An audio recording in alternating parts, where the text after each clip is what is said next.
안녕하세요. 길승의 법무사입니다. 채무자가 법무사나 변호사 사무실에 개인 파산 사건을 의뢰할 때 꼭 말하고 상담을 받아야 하는 것이 있습니다.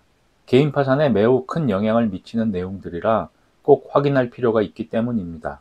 첫 번째는 이사하면서 보증금의 변동이 있는 경우, 특히 보증금이 줄어든 경우에는 그 남은 보증금을 어떻게 처리했는지 대리사무실에 말해주어야 합니다.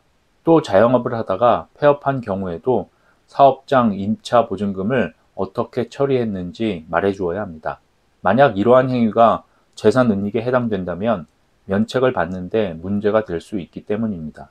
두 번째는 최근 보험 계약자 명의를 다른 사람으로 변경한 일이 있다면 이것도 꼭 말해주어야 합니다.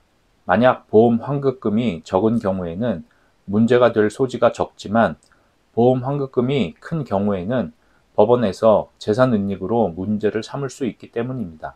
세 번째, 최근에 재산을 처분한 일이 있다면 대리사무실에 이 사실을 알리고 상담을 받아보아야 합니다. 특히 재산을 처분하고 받은 돈의 사용처가 중요합니다. 생활비나 사업자금으로 사용한 것이 분명하게 소명된다면 문제가 없겠지만 사용처가 불분명하다면 재산은닉으로 볼 여지가 있기 때문입니다. 네 번째, 최근 자신의 지인에 대해 채무를 갚아준 일이 있다면 상담을 꼭 받아보아야 합니다.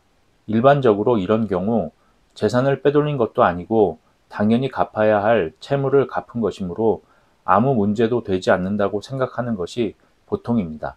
그러나 법원에서는 이런 경우를 채권자 평등의 원칙에 위배되는 편파변제라고 해서 문제를 삼고 있으니 만약 본인이 최근 아는 지인이나 친인척의 빚을 먼저 갚아준 일이 있다면 꼭 상담을 받아보시기 바랍니다.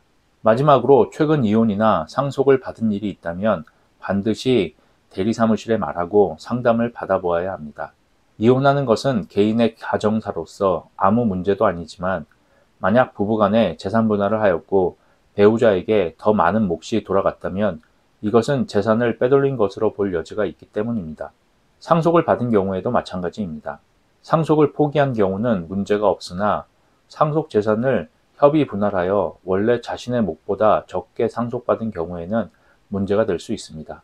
오늘은 개인 파산 상담 시 대리사무실에 꼭 말하고 상담을 받아야 하는 필수 내용들에 대해 말씀드렸습니다.